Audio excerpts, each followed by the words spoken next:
बड़ी खबर, ये जो तस्वीरें हम इस वक्त आपको दिखा रहे हैं, ये जो तस्वीर है वो बेहद संदिग्ध है।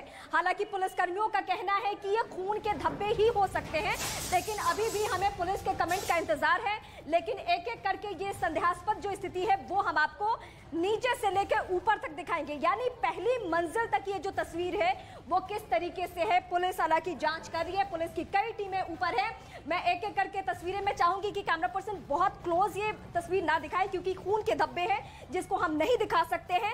वहां दफ्तर, जो टूटा हुआ दफ्तर है, वहां से लेकर यहां, अब मैं पहली मंजिल तक जाऊंगी और आपको दिखाऊंगी कि क्या हालात बने हुए हैं। आखिर ये खून के धब्बे ऐसे दफ्तर में जो मलबे में बदला हुआ है, जो तकरीबन 2 साल पहले तोड़ दिया गया है, यहाँ पे क्या हो सकता है उसकी तस्वीर मैं अपने दर्शकों को दिखा रही हूँ एक एक करके। अब ये पहले मंजिल पे मैं पहुंच चुकी हूँ, नीचे से लेकर ऊपर तक, यानी यहाँ खून के धब्बे और यहीं से जाकर नीचे गिरा है। अब यहाँ से 2 कमरों का दरवाजा खुलता है। ये 2 कमरे हैं। पहला कमरा ये है जिसमें कुछ खून के धब्बे, कुछ छींटे हैं, लेकिन इससे भी ज्यादा संदेहास्पद स्थिति में ये कमरा है। ये वो कमरा है जहां पे हम देख रहे हैं कि कुछ ऐसे कपड़े पड़े हुए हैं जिसमें खून के धब्बे हैं। और सबसे ज्यादा जो खराब स्थिति है, जो सबसे ज्यादा संदेह पैदा करने वाली तस्वीर है, वो यही तस्वीर है। क्योंकि अभी मैं इस तस्वीर को लेकर कुछ कमेंट नहीं कर सकती, मुझे पुलिस के स्टेटमेंट का इंतजार है। लेकिन यहाँ पे ये तो पहले से, हालांकि अतीक के परिवार वालों के कपड़े या उनके हो सकते हैं, लेकिन इसमें से ये जो कुछ कपड़े निकले हुए हैं, क्या ये किसी की साजिश हो सकती है? ये खून के धब्बे हैं, कैसे हुआ, क्या हुआ, ये सब कुछ जांच का विषय है। लेकिन इस बंद दफ्तर में ऐसा क्या हुआ है, ये पुलिस जांच कर रही है। हम तकरीबन 1.5 घंटे से इस दफ्तर में मौजूद हैं। आप लाइव रिपोर्टिंग हमारी देख भी रहे हैं यहाँ से। और इसी बीच में हमारे दिमाग में चल भी रहा था, हम जब धब्बे दिखा रहे थे उस बीच हमने ही पुलिस वालों को यहाँ से बुलाया। यहाँ से हमने खड़े होकर, क्योंकि ये जो इलाका मैं दिखाती हूँ आपको, यहाँ ये टूटा हुआ मलबा पूरा ऑफिस, और यहाँ पे हमेशा पुलिसकर्मी, अभी पुलिसकर्मियों की चहलकदमी देखिए। यहाँ पे कुछ और पुलिसकर्मी यहाँ पे पहुँच रहे हैं, यानी उनके लिए भी ये विषय बहुत संजीदगी वाला है कि आखिर ये खून के धब्बे आए कहाँ से। ये पुलिसकर्मी एक बार फिर से आ रहे हैं। तो इसी चौराहे पे पुलिस वाले मौजूद थे और हमने वहाँ से उन्हें बुलाया और उसके बाद पुलिस वालों को इन्फॉर्म किया। अब हम आपको दिखाते हैं एक ऐसा एरिया जहाँ पे एक ब्लैक जैकेट पड़ा हुआ है। ये भी संदिग्ध है, क्योंकि हम रिपोर्टिंग के लिए रोज दिन यहाँ आते हैं, तो हमारे दर्शकों को हम दिखाते हैं कि ये ब्लैक जैकेट कल तक यहाँ पे नहीं था। ये भी पुलिस को, मैं ऐसा कुछ भी नहीं कह रही हूँ, सब कुछ पुलिस के हिसाब से ही हमें अपने दर्शकों को बताना है। लेकिन जो संदेह वाली स्थिति है, क्योंकि हम यहाँ रोज आते रहे, या अतीक का वही कार्यालय, वही दफ्तर जहाँ पे हम रोज आके कुछ डॉक्यूमेंट्स आपको यहाँ से दिखाते हैं, ये वही फाइलों का अंबार। लेकिन यहाँ पे ये हमें बहुत अच्छे से मालूम है और याद है कि यहाँ पे ये ब्लैक जैकेट नहीं था। ये किसका हो सकता है? अब हम आपको कुछ और एरिया की तस्वीर दिखाते हैं। ये पूरा बड़ा सा हॉल है, ये पूरा कैंपस है, लेकिन इस कैंपस में भी जगह जगह खून के धब्बे, खून के छींटे हैं, वो उस तरीके से। अब ये पुलिस भी कह रही है कि वही है, लेकिन कंफर्मेशन अभी किसी बात को लेकर नहीं है कि क्या हुआ है, नहीं हुआ है। यहाँ से अब ये वो वाला कमरा आता है जिसके बारे में पहले भी दिखा चुके हैं, ये भी अतीक का ही दफ्तर, उसी के सारे सामान। लेकिन इस जो 2 साल से बंद पड़ा हुआ कमरा हो, जो टूटा हुआ मलबा हो, जहाँ रोज दिन मीडिया कर्मी आते हैं, ऐसा कोई भी दिन, जब से अतीक का प्रकरण चल रहा है, ऐसा कोई भी दिन नहीं गुजरा जब यहाँ मीडिया वाले नहीं पहुँचते हो। तो आखिर यहाँ पे ये छींटे कैसे आई है, ये सबसे बड़ा सवाल है। लेकिन इस वक्त ये तो खबर बताते बताते हम अपने दर्शकों को कुछ और भी बड़ी बातें बताएंगे। वो दर्शकों तक ये एक सीसीटीवी फुटेज पहुंचाना बहुत जरूरी है। अब ये तो विषय जांच का है, ये पुलिस को तय करना है कि क्या कुछ हुआ है।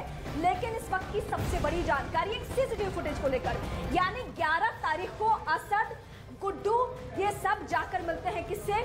अशरफ से मिलते हैं बरेली जेल में। और ये मुलाकात के 1 हफ्ते बाद, यानी 24 फरवरी को मर्डर की घटना हो जाती है। ये घटना बहुत संदेहास्पद है कि क्या आपस में लिंक है, क्या अशरफ के साथ ही कुछ ऐसी चीजें हुई है, कुछ ऐसी बातचीत हुई है जो साजिश वाली बात हो।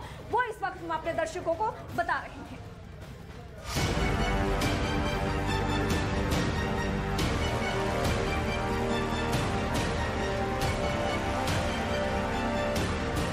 चौबीस फरवरी को उमेश पाल हत्याकांड को अंजाम देने वाला गुड्डू मुस्लिम अब तक फरार चल रहा है, जिसकी तलाश में लगातार छापेमारी की जा रही है। लेकिन इसी बीच एक वीडियो ने उमेश पाल हत्याकांड की साजिश को परत दर परत खोल कर रख दिया है।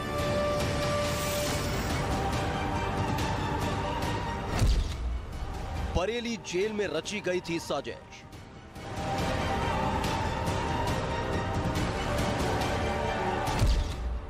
जेल में मुलाकात, घर के बाहर मर्डर।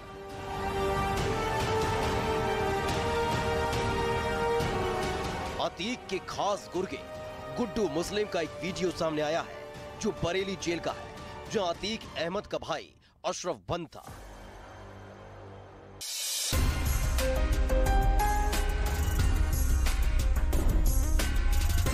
इस वीडियो में गुलाम हसन, गुड्डू मुस्लिम, उस्मान के साथ साथ अतीक अहमद का बेटा असद भी बरेली जेल में पहुंचा था।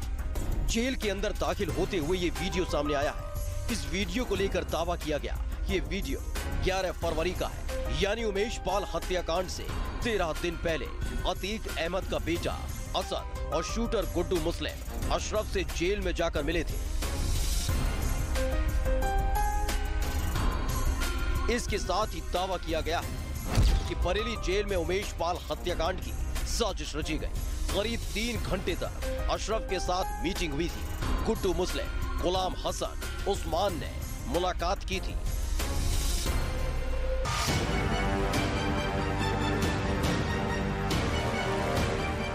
इसके साथ ही चाचा अशरफ से असद ने भी मुलाकात की। इस मुलाकात के दौरान ही उमेश पाल हत्याकांड की पूरी स्क्रिप्ट लिखी गई थी और फिर 13 दिन बाद यानी 24 फरवरी को दिन दहाड़े उमेश पाल पर उनके घर के बाहर हमला कर दिया गया था। और इस वक्त एक ऐसी तस्वीर हम आपको दिखाने जा रहे हैं जो 2 तस्वीर है और अलग अलग तारीख की तस्वीर है, यानी पहली तस्वीर 11 तारीख की और दूसरी 24 तारीख की। इन दोनों तारीखों में आपस में मेल इसलिए है क्योंकि 11 तारीख वो तारीख है जिस दिन का सीसीटीवी फुटेज जिस वक्त हम आपको दिखा रहे हैं, और वो सीसीटीवी फुटेज ये बताता है कि बरेली जेल में अशरफ से किसने किसने मुलाकात की है। असद ने, जो कि एनकाउंटर में मारा जा चुका है, गुलाम ने, जो कि एनकाउंटर में मारा जा चुका है, गुड्डू मुस्लिम, जो कि फरार चल रहा है, और भी 3 संदिग्ध ऐसे हैं जिनकी पहचान होनी बाकी है कि ये कौन दिख रहे हैं। जेल मैनुअल पे भी सवाल उठ रहा है, जेल प्रशासन पे भी सवाल उठ रहा है। लेकिन इस बीच सबसे बड़ी बात जो सामने आ रही है वो दूसरी तस्वीर के जरिए कि जब उमेश पाल की मर्डर होती है तो क्या अशरफ का भी कोई कनेक्शन रहा है। मैं सीधे अपनी सहयोगी प्रियंका का रुख करूंगी। प्रियंका, अशरफ की जो मुलाकात हुई थी इन लोगों से, इन सभी लोगों से जो कि संदिग्ध हैं, जो कि उमेश पाल मर्डर मामले में आरोपी है जिसमें गुड्डू फरार है, 2 की तो एनकाउंटर हो चुकी है, क्या आपस में लिंक नजर आ रहा है? जी बिल्कुल, और इसी लिंक को खंगालने का काम फिलहाल जो एसटीएफ है वो कर रही है। देखिए, अतीक अहमद के कार्यालय में इस वक्त हमारी मौजूदगी है और अतीक अहमद के कार्यालय की ये तस्वीरें मैं जरा आपको दिखाऊं तो यहाँ पर तमाम दर्शक देखेंगे कि ऊपर तक आप देखें फाइलें ही फाइलें भरी हुई हैं और ये चीख चीख कर अतीक के गुनाहों की गवाही दे रही है। ऊपर से नीचे तक आप देखें, जहां तक पड़े हुए हैं ये तमाम फाइलें हैं। आप कोई भी एक फाइल उठा लें तो आपको यहां पर एक केस के बारे में जानकारी मिलेगी।